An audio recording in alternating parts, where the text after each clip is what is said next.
Hello friends, my Pacific wall में आप सभी का स्वागत है। फ्रेंड्स, आज की वीडियो में मैं आपको पंचभीखू की कहानी सुनाऊंगी। तो पंचभीखू की कहानी सुनने से पहले हमें कुछ लाइनें बोलनी होती हैं, यानी पंचभीखू का मंत्र बोलना होता है। तो चलिए पहले पंचभीखू का मंत्र बोलते हैं, उसके बाद कहानी सुनते हैं। तो देखिए, हम लोग हाथ में राई के दाने लेकर, और अगर हो सके तो आप आंवला भी ले लीजिए। मैंने यहाँ पर कच्चा आंवला लिया है, हरा आंवला छोटा छोटा काट लिया है। आप हरा आंवला भी ले सकते हैं और सूखा आंवला भी ले सकते हैं। तो देखिए, इस तरह से हाथ में राई और आंवला लेकर दिए के चारों तरफ घुमाते हुए हमें कहना है, पुण्यो नहाई पड़वा नहाई, पंच रतन पंच तीरथ पंच भीखम नहाई। एक टका मेरी गांठ में सुनियो रघुराई, आधे का लाई आंवला आधे की लाई राई। राई दामोदर सांवरा जिसने सृष्टि रचाई, राजा के घर उतरी पुत्री बनकर आई, लाया राजा ब्याहकर रानी बन आई। चार चक्कर चार मकर चार दिए की लो, मैं तुझसे पूछूं कृष्ण जी कब निस्तारा हो, जब आएगा कार्तिक का महीना तब निस्तारा हो। इन्हें बोलकर हमने जो हाथ में राई और आंवला लिया है ये दीपक में ही छोड़ देना है। ये मंत्र बोलने के बाद हमें पंचभीखू की कहानी सुननी है। तो हाथ में मैंने यहाँ पर फूल ले लिए हैं। फूल ले सकते हैं, तिल ले सकते हैं या चावल ले सकते हैं। फिर हम कहानी शुरू करेंगे। एक साहूकार के बेटे की बहू थी जो बहुत सुबह सुबह उठकर कार्तिक स्नान करती थी। वह कार्तिक के महीने में गंगा जी नहाने जाती थी और प्राय पुरुष का मुख नहीं देखती थी। एक राजा का लड़का था, वह भी गंगा जी नहाने जाता था और सोचता कि मैं इतनी जल्दी गंगा जी नहाने आता हूँ तो भी मेरे से पहले कौन नहा लेता है। 5 दिन कार्तिक के रह गए। उस दिन साहूकार की बहू तो नहाकर जा रही थी और राजा का लड़का आ रहा था। खुड़का सुनकर वह जल्दी जल्दी जाने लगी तो उसकी माला मोजड़ी वहीं छूट गई। राजा का लड़का आया और सोचने लगा कि जिसकी ये माला मोजड़ी इतनी सुंदर है वह खुद कितनी सुंदर होगी। कुमार ने पूरी नगरी में ढिंडोरा पिटवा दिया कि जिसकी भी ये माला मोजड़ी है वो मेरे पास 5 रात आएगी। साहूकार के बेटे की बहू ने कहलवा दिया कि मैं 5 दिन आऊंगी, पर किसी को साख भरने के लिए बिठा दियो। राजा ने गंगा जी पर बिछोना कर लिया और एक तोते को पिंजरे में बंद करके टांग दिया। कार के बेटे की बहू आई, पहली पैड़ी पर पैर रखा और बोली, हे कार्तिक के ठाकुर राई दामोदर, 5 पांडव भीष्म राजा, उस पापी को नींद आ जा। राजकुमार को नींद आ गई। वह नहा धोकर जाने लगी तो तोते से बोली, सुआ सुआ तेरे गल डालूंगी हीरा, मेरी साख भरियो वीरा। सुआ बोला कि कोई वीरा भी साख भरता है? तो वह बोली, सुआ सुआ तेरे पग डालूंगी नेवर, साख भरियो मेरे देवर। सुआ ने कहा, अच्छा भाभी, मैं साख भरूंगा। वह तो कहकर चली गई। राजकुमार हड़बड़ाकर उठा, सुआ से बोला, सुआ सुआ वह आई थी, कैसी थी? सुआ बोला, आभा की सी बीज ली, होली की सी झल, किसी कामनी गुलाब का सा रंग। राजकुमार ने कहा कि आज मैं उंगली चीर कर बैठूंगा, फिर मुझे नींद नहीं आएगी। दूसरे दिन वह उंगली चीर कर लेट गया। जब वह आई और भगवान से प्रार्थना करने लगी तो फौरन ही राजकुमार को नींद आ गई। वह नहाकर चली गई। राजकुमार हड़बड़ाकर उठा और बोला, सुआ सुआ वह आई थी, कैसी थी? सुआ बोला, आभा की सी बीजली, होली कैसी झल, केले कैसी कामनी, गुलाब का सा रंग। राजकुमार ने कहा, मैं बिना बिस्तर के बैठूंगा, और वह रात को बिना बिस्तर के बैठ गया। जब वह नहाने आई तो फिर भगवान से प्रार्थना की।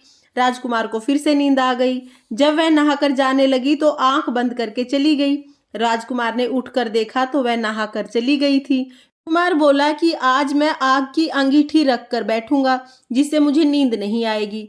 वह अंगीठी रख कर बैठ गया। साहूकार की बहू आई तो भगवान से कहा कि रात तो निकाल दी, परंतु आज की रात और निकाल दो। भगवान ने उसका सत रख लिया और उसे राजकुमार को नींद आ गई। जब वह नहाकर जाने लगी तो तोते से बोली कि इस पापी को कह देना मेरे 5 रात पूरी हो गई हैं, इसलिए मेरी मोतियों की माला मेरे घर भेज दे। सुबह राजा के लड़के ने तोते से पूछा कि क्या वह आई थी? तो तोते ने कहा कि वह आई थी और उसने अपनी माला मोजड़ी मंगवाई है। तब राजकुमार ने सोचा कि वह तो बहुत सच्ची थी, उसका तो भगवान पे बहुत सत था, भगवान ने उसका सत रखा है। थोड़े दिन बाद राजकुमार के शरीर पर कोढ़ निकल गई और वह तड़पने लगा। तो राजा ने ब्राह्मण को बुलाकर पूछा कि मेरे बेटे के शरीर पर कोढ़ क्यों निकल आई है? तब ब्राह्मण ने कहा कि वह पतिव्रता स्त्री पर बुरी नजर रखता है, इसलिए यह कोढ़ उसको लगी है। राजा ने पूछा कि अब कैसे ठीक होगा? ब्राह्मण ने कहा कि उस साहूकार की बहू को धर्म की बहन बनाए और उसके नहाए हुए जल से नहाए तो इसका कोढ़ ठीक हो जाएगा। राजा उसकी माला लेकर उसके घर गया और साहूकार से कहा कि यह माला आपकी बहू की है, उसके नहाए हुए जल से मेरे बेटे को नहला दो। साहूकार ने कहा कि वह किसी पराये पुरुष का मुंह नहीं देखती है। इस नाली के नीचे राजकुमार को बिठा देना, जब वह नहाएगी तो ऊपर से पानी नीचे गिरेगा, राजकुमार के शरीर पर पानी गिर जाएगा। बाद में राजकुमार बैठ गया और नहाया तो उसकी चंदन जैसी काया हो गई। पंच भिखु देवता जैसे साहूकार की बहू का सत रखा, वैसा सबका रखना, कहते सुनते हुकारा भरते सब पर अपनी कृपा दृष्टि बनाए रखना। इसके बाद हम एक गणेश जी की कहानी यानी कि विनायक महाराज की कहानी जरूर सुनेंगे। तो चलिए कहानी शुरू करते हैं। एक बूढ़ी माई थी, मिट्टी के गणेश जी की पूजा करती थी। रोज गणेश जी बनाती, रोज गल जाते। एक सेठ का मकान बन रहा था। वो जाकर कारीगर से बोली कि कारीगर कारीगर मेरे पत्थर के गणेश जी बना दो। कारीगर बोले कि हम जब तक तुम्हारा गणेश जी घड़ेंगे तब तक तो हम दीवार बना लेंगे, हमारे पास समय नहीं है, किसी और से बनवा लो। बूढ़ी माई ने कहा कि हे राम, तुम्हारी दीवार टेढ़ी हो जाए। यह कहकर बूढ़ी माई वहां से चली गई। अब जैसे ही कारीगर दीवार बनाए दीवार टेढ़ी हो जाए, जैसे ही कारीगर दीवार बनाए दीवार टेढ़ी हो जाए। इसी तरह सारा दिन निकल गया। शाम को सेठ जी आए। सेठ जी ने कहा कि क्या आज कोई काम नहीं किया? तो कारीगर ने बताया कि नहीं, जब भी दीवार बना रहे हैं दीवार टेढ़ी हो रही है, दीवार को दोबारा गिराना पड़ता है। इसके बाद कारीगर ने बुढ़िया वाली सारी बात सेठ जी को बता दी। सेठ जी ने कहा कि मुझे बुढ़िया के पास लेके चलो। कारीगर सेठ जी को बुढ़िया के पास ले गए। सेठ जी ने बुढ़िया से कहा कि हम आपके सोने के गणेश जी घड़वा देंगे, आप हमारी दीवार सीधी करा दो। यह कहकर सेठ जी ने बूढ़ी माई के लिए सोने के गणेश जी घड़वा दिए। जैसे ही सोने के गणेश जी घड़वाए उनकी दीवार सीधी हो गई। हे गणेश जी महाराज, जैसे उस सेठ की दीवार सीधी हुई उसी तरह से इस कहानी को कहते सुनते हुकारा भरते सबके सभी कार्य सीधे करना और सब पर अपनी कृपा दृष्टि बनाए रखना। इस तरह से हमारी पंच भिखु की कहानी पूरी हो जाएगी। ये कहानी हमें एकादशी से लेकर और पूर्णिमा तक यानी देवउठनी एकादशी से लेकर पूर्णिमा तक हमें रोजाना सुननी है। सुबह सुबह हमें स्नान करने के बाद ये कहानी सुननी है।